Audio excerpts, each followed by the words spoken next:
Så er jeg lige kommet ind fra en søndagsløbetur ude i orkanen i dag. Vi har en af de velkendte danske decemberorkaner, og det skal jo ikke snyde en for en lille løbetur.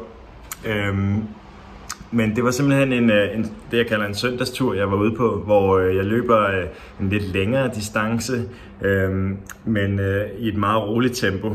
Det var så alligevel lidt hårdt i dag på grund af modvinden halvdelen af vejen. Men den her søndagstur, den er egentlig en del af et form for base-program, som jeg har fulgt her hen over vinteren, hvor der hverken har været races eller noget andet. Lidt off-season, hvor jeg har bare fulgt nogle grundlæggende principper.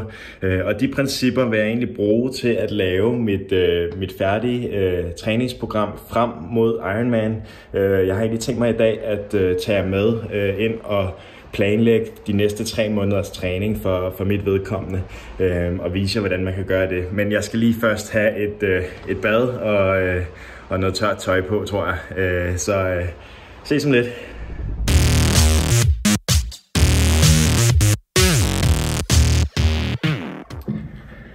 Så er jeg tilbage efter et dejligt bad, og muligvis så fik jeg også lige lukket øjnene på sofaen. Det kan godt være lidt udmattende med de lange søndagsture en gang imellem, så som jeg nævnte tidligere, så laver jeg mine egne træningsplaner, og det gør jeg af lidt forskellige årsager. Først og fremmest så synes jeg, det er en smule dyrt at købe de der færdiglavede træningsplaner, når man egentlig godt kunne lave dem selv.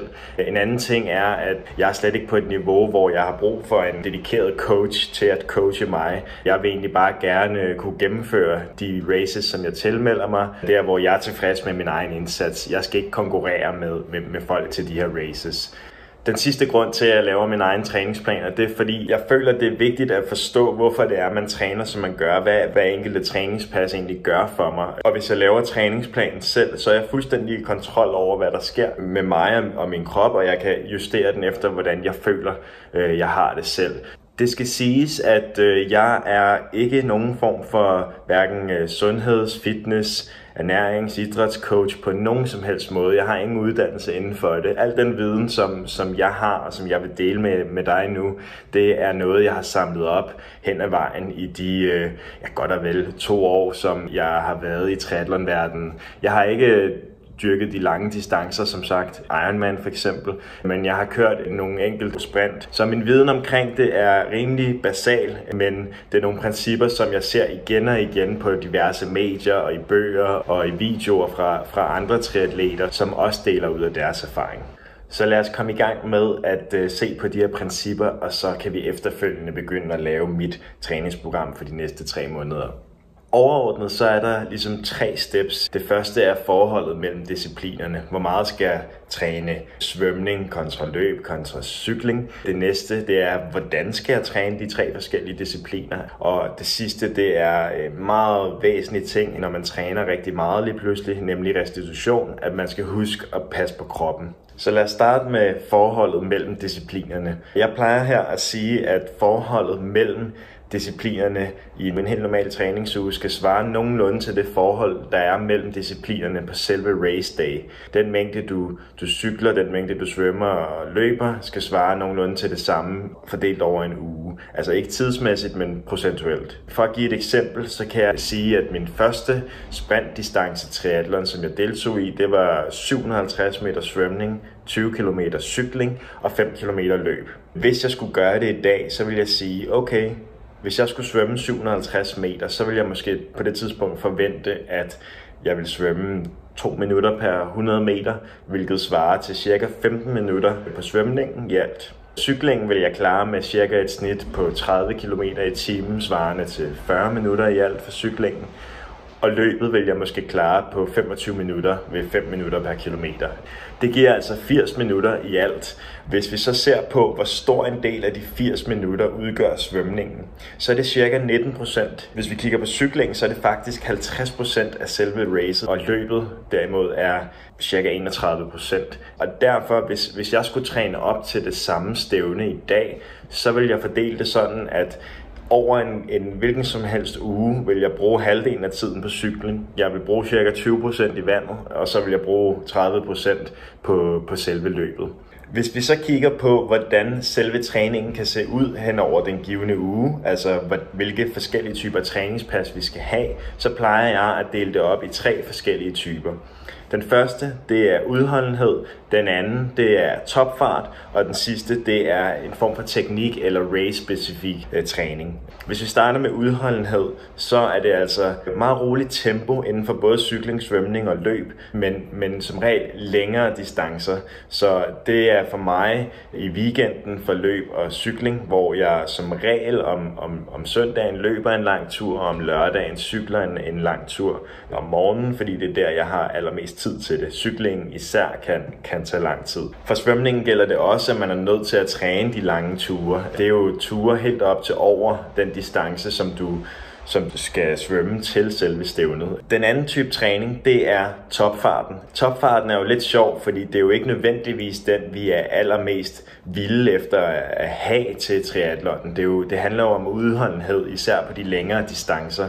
De små distancer er topfarten selvfølgelig nødvendig, men på de længere distancer, så betyder selve topfarten faktisk ikke så meget. Men grunden til, at vi træner den her topfart, det er for at hæve det behagelige tempo for os. Så lad os sige, at jeg måske forventer lige nu at kunne løbe en maraton i et tempo, der hedder 5 minutter og 30 sekunder per kilometer. Og det er et behageligt tempo for mig nu. Men hvis jeg begynder at træne min topfart, samtidig med at jeg også træner udholdenhedstræning, jamen så kan det være, at 5.30 lige pludselig føles endnu lettere for mig, og jeg kan dermed hæve eller sænke mit behagelige tempo til måske 5.15 eller 5.0 for den sags skyld, alt efter hvor meget vi ligesom træner det her. Så lige pludselig så kan vi altså løbe langt hurtigere over længere distancer også, når vi træner topfarten.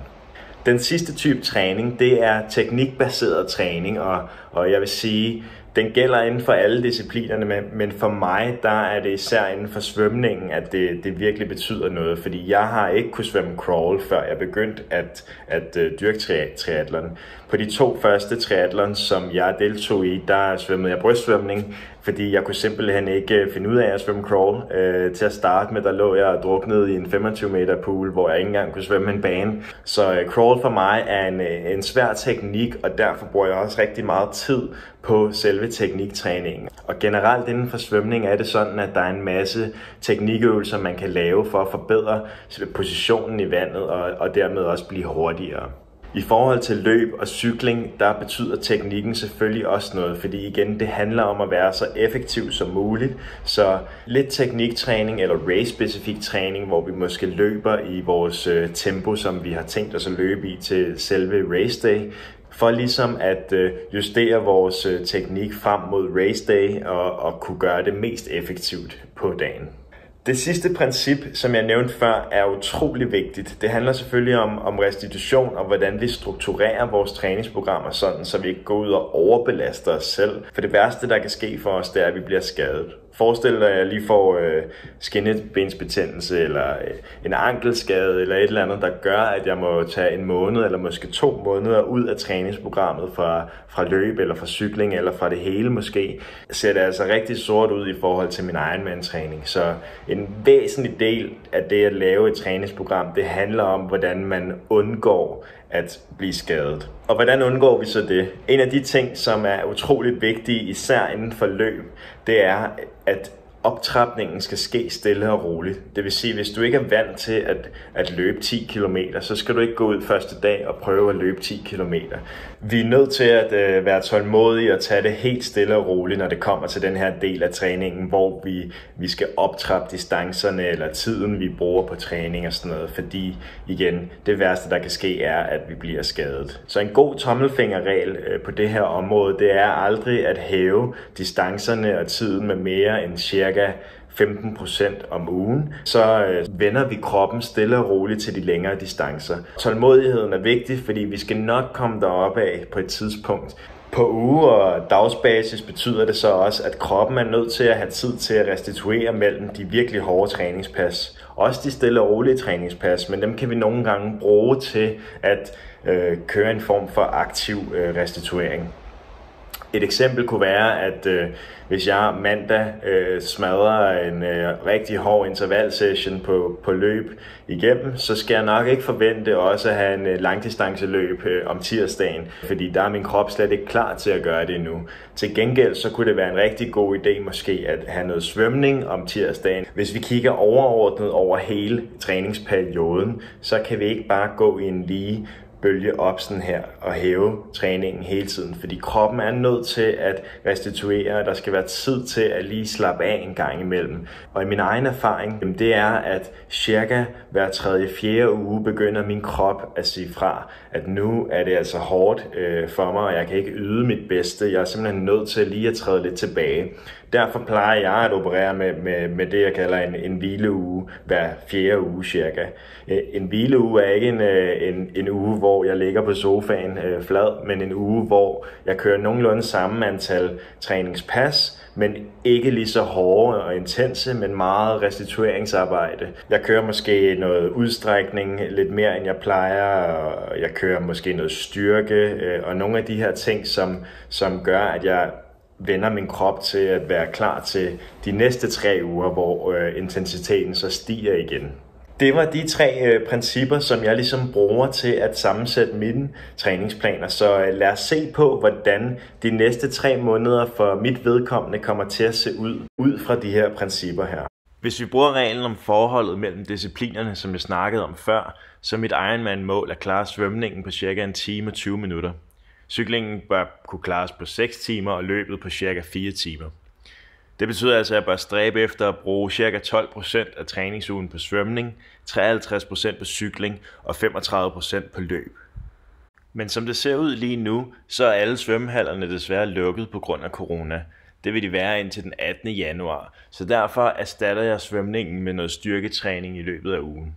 Mit træningsprogram kommer altså til at se sådan her ud, hvor jeg starter ud mandag med noget styrketræning, noget core i form af maveøvelser, squats og brystøvelser, f.eks. armbøjninger osv., hvor jeg bruger cirka en halv time på det. Tirsdag og onsdag midt på ugen, altså de dage, hvor jeg har den hårde intervaltræning, som ikke er så lang, men til gengæld er ret hård, og hvor der altså arbejdes på topfarten, som jeg nævnte tidligere. Hvis vi kigger på cyklingen, så står der ZA Tri 2020, og det er egentlig bare en henvisning til Zwift Academy Tri 2020. Zwift er det program, jeg bruger til min hjemmetræner, når jeg cykler. Her om vinteren, der cykler jeg altså ikke så meget udenfor. Det er simpelthen for koldt, og især til de her intervaller, der er det fedt at kunne cykle på en hjemmetræner, hvor man virkelig kan styre de forskellige intervaller og zoner osv. Og i Zwift Academy, der har vi 5 prædefinerede træningsintervalsæt, som alle sammen varer omkring 1 time, som vi kan bruge direkte. Det koster 100 kroner om måneden, men man får altså rigtig meget ud af de her træningspas. Jeg kommer til at tale meget mere om Zwift og hjemmetrænere i en fremtidig video. På intervalløbet om onsdagen står der også ZA Tri, og det er fordi de også har træningsprogrammer til løbedelen. Men da jeg ikke har et løbebånd herhjemme, så løber jeg altså udenfor. Vi hopper videre til torsdag, som står på 1,5 times aktiv restituering på cyklen. Intervaltræningen fra de 2 foregående dage har naturligvis været rigtig hård for vores krop, og derfor er det nødvendigt med noget aktiv restituering på cyklen. Vi kører 1,5 time med en meget lav puls for at få nogle kilometer i benene, samtidig med at vi ikke belaster kroppen så meget. Om fredagen har jeg valgt at lægge et hurtigt tempoløb, og det har jeg gjort, fordi det er den korteste træning på ugen, hvor vi løber en kortere distance, men forholdsvis hurtigt, så vi træner konditionen og på sigt kan løbe hurtigere over længere distancer. Så er vi nået til weekenden, og som jeg har nævnt tidligere, så er det her, hvor jeg har tiden til at kunne få udført de længere træningspas. Derfor ligger cyklingen og løbet altså lørdag og søndag her i weekenden. På mit nuværende træningsniveau kan jeg køre 2,5 timer cirka komfortabelt, og jeg kan samtidig også løbe cirka 15 km eller 1,5 times tid. Så derfor har jeg valgt det her som et udgangspunkt for januar måned. Det er altså et indblik i den første uge af min træningsplan. Hvis vi havde haft svømningen med, havde vi ligget tættere på 9 timer, men nu ligger vi altså lige over 8 timer for den første uge. Målet for den første rigtige træningsperiode er at lægge en base for træningsmængden til de kommende måneder op til Ironman. Vi trapper op fra udgangspunktet på 8 timer til ca. 11 timers ugentlig træning, så vi er klar til at give den endnu mere gas til foråret. I takt med at træningsmængden stiger, vil det også være lettere at ramme forholdet mellem disciplinerne. Så lad os se på, hvordan vi bygger videre fra den første uges træning. Grundstenene er blevet lagt i den første uge, og nu er det egentlig bare at bygge videre ved at øge de enkelte træningspas, samtidig med at vi husker på ikke at øge dem for meget. Om mandagen i uge 2 har vi lige overstået en meget hård weekend med en masse distancetræning i form af løb og cykling. Derfor så bruger vi mandagen til at slappe lidt af med noget core-træning og få noget restituering. Tirsdag og onsdag bliver egentlig det samme med noget interval. Vi kører bare de næste programmer i den allerede prædefinerede liste af programmer fra Swift Academy. Torsdag piller vi heller ikke så meget ved, da aktiv restituering i 1,5 time cirka på Swift egentlig er meget fint. Fredag hæver vi til gengæld distancen med en enkelt kilometer, så vi nu skal løbe 6 km i stedet for de 5 km fra ugen før. Til gengæld splitter vi de 6 km op i 2x3 km med en lille pause indimellem. I weekenden er der, hvor vi virkelig bygger på, fordi distancetræningspassene er dem, der også betyder ret meget for os i forhold til Ironman-træning.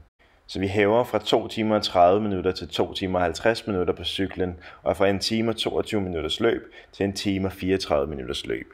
I alt giver det 21 minutter ekstra fordelt over hele ugen i forhold til uge 1. Vi følger det samme princip for uge 3 og hæver en lille smule i weekenden og på tempoløbet, men rører egentlig ikke ved de andre dage. Til gengæld så er der nu kommet svømning, og derfor vil vi se, at vi lige pludselig næsten rammer 10 timers træning, fordi vi svømmer 1 time i stedet for at styrketræne en halv time den ene dag. Men svømningen er ikke så belastende for vores krop, så det går nok i det her tilfælde.